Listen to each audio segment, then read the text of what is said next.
네, 안녕하세요. 이번 강에서는 컴포넌츠에 이어서 JSX에 대해서 알아보도록 하겠습니다. 네, JSX는 자바스크립트 XML의 약자인데요. 네, 지금 보시는 이 초록색 박스가 JSX 문법 형태라고 보시면 되겠습니다. 네, 자바스크립트에 XML을 추가한 JS 확장 문법인데요. 네, 쉽게 말해서 자바스크립트 내에서 HTML 문법을 사용하는 것. 옆에 보시는 사진처럼 이런 자바스크립트 함수죠. 자바스크립트 안에서 이런 HTML 문법을 사용해서 앞에서 배운 컴포넌츠의 아웃풋, UI를 구성할 수 있게 해주는 것이 JSX입니다. 네, JSX 문법은 자바스크립트, 일반 자바스크립트 문법이 아니기 때문에 저희 브라우저가 이해할 수가 없습니다. 따라서 리액트는 요 바벨이라고 하는 컴파일러를 사용해서 JSX를 일반 자바스크립트로 변환해 주는데요. 요 바벨은 저희가 CRA로 만든 리액트 프로젝트에는 기본적으로 내정되어 설치가 되어 있기 때문에 요 컴파일 과정은 걱정을 안 하셔도 되고, 저희는 요 왼쪽에 보이는 것처럼 조금 저희한테 친숙한 HTML 태그들을 활용을 해서 UI를 만들어 주고요. 실제로 이 JSX를 이해하기 위해서는 요 바벨이라고 하는 컴파일러가 오른쪽에 보이는 요 일반 자바스크립트 형태로 변환을 해준다는 것을 알고 계시면 되겠습니다. 네, 그러면 간단하게 JSX 문법 형태와 일반 자바스크립트 문법 형태로 둘 다 코드를 작성했을 때 동일한 화면이 구성되는지 간단한 예조를 한번 살펴볼 텐데요. npm start 해서 프로젝트를 띄워주고, 저희가 조금 만들어 보고 싶은 형태는 어떤 div가 있는데 클래스 네임을 갖고요. 그리고 그 자식으로 어떤 버튼을 갖는데 버튼이라고 하는 텍스트가 또 들어가고, 클래스 네임도 이렇게 지어주도록 하겠습니다. 저희는 앞으로 이 형태를 사용하면 되는 거고요. 일반 JS 문법으로 어떻게 변환해서 작성을 할 수 있는지, 이 부분은 저희가 실제로 이렇게 코드를 작성하진 않을 거니까 참고로만 봐주시면 되겠습니다. 앞서 봤던 것처럼 react.create element로 이 엘리먼트들을 만들어 주는데, 첫 번째 인자에는 HTML 태그 이름이 들어가면 되고요. 일단 버튼 태그부터 만들어 볼게요. 그 다음에는 props 속성이죠. 속성에는 이미지 태그로 치자면 src, alt 이런 것들이 속성이 되겠는데, 저희는 지금 클래스 네임이라고 하는 props를 사용을 했죠. 클래스 네임하고 child 버튼 이렇게 넣어주고, 그리고 마지막 인자에는 children이 들어갑니다. 자식 요소. 저희는 텍스트를 넣어줬죠. 버튼 이렇게 작성을 해주고요.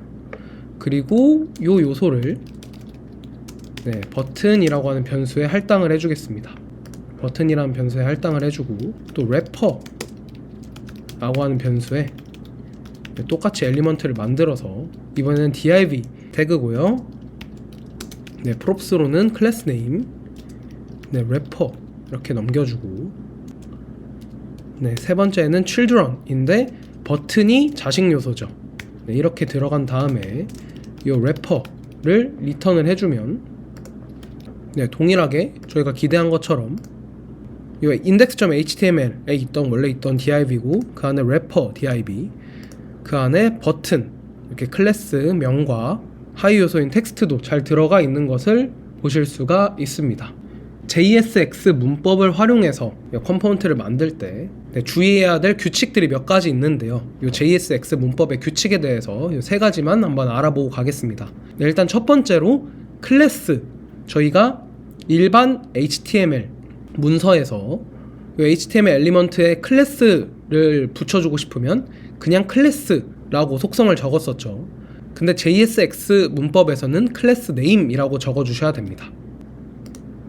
이거를 네, 이 부분 이제 사용하지 않을 거니까 주석 처리를 해주고요. 이렇게 클래스로 작성을 하게 되면 이렇게 워닝이 뜹니다.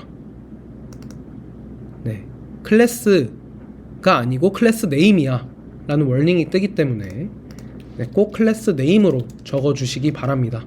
이거 외에도 JSX 문법에서는 프롭스들 이름은 모두 카멜 케이스로 지어주셔야 되는데요.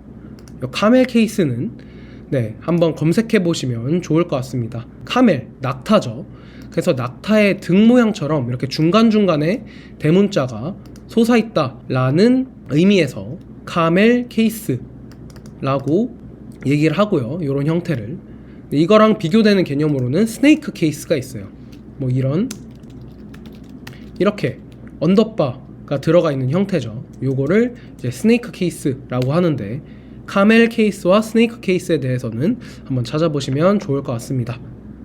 JSX 문법에서 어떤 엘리먼트의 클래스 네임을 붙여주고 싶으면 네, 클래스 명을 붙여주고 싶으면 클래스가 아니고 클래스 네임이다 라는 첫 번째 규칙이고요. 네, 두 번째로 이 JSX는 무조건 하나의 부모 요소로 감싸 주어야 돼요. 그래서 예를 들어서 우리가 내가 버튼을 두 개를 만들고 싶은데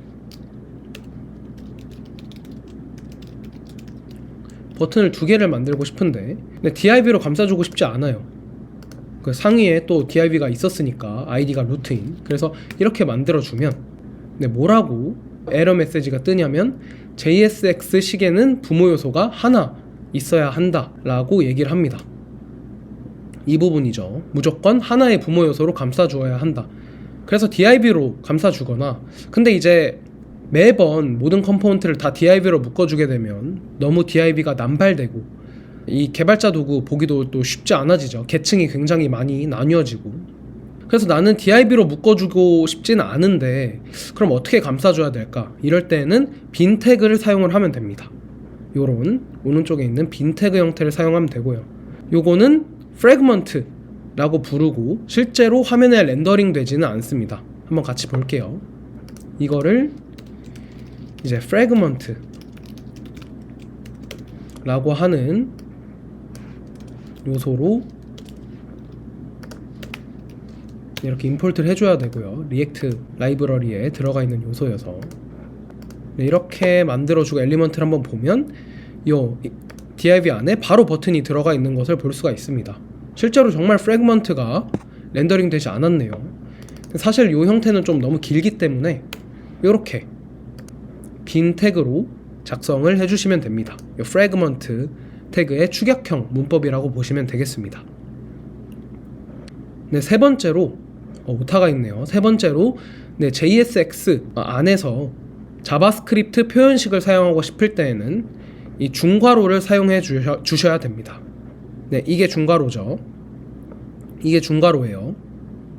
그래서 자바스크립트 표현식이라고 하면 이런 변수가 될 수도 있고 뭐 요런 네, 같이 한번 볼까요? 그래서 이렇게 네임 혹은 뭐 어떤 어레이가 있는데 네, 과일들 이름이 뭐 들어있고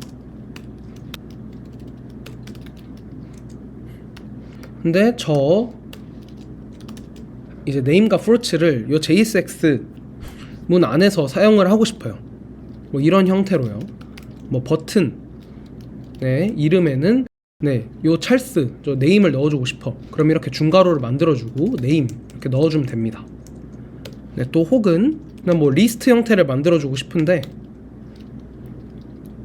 네, 그럴 때도 이렇게 중괄호 만들어주시고 자바스크립트 어레이 점하고 맵하면 이제 각각의 요소들을 순회를 할 수가 있죠. 그래서 이렇게 에러 펑션 만들어서 요 프루츠에서 하나씩 네, 애플, 바나나, 오렌지가 요 F에 담기는 거예요. 그래서 li 태그 만들어서 여기에 네, 또 자바스크립트 표현식 이렇게 넣어주는 거죠. 중괄호 해서 네, 그러면은 오른쪽과 같이 이렇게 첼스 버튼도 만들어지고 이런 리스트도 만들어지고. 네, 그래서 정리를 하면 JSX 문 안에서 이런 자바스크립트 표현식을 쓰고 싶다라고 한다면 항상 이렇게 중괄호 열어주셔야 된다는 점 꼭 기억해 주시면 되겠습니다.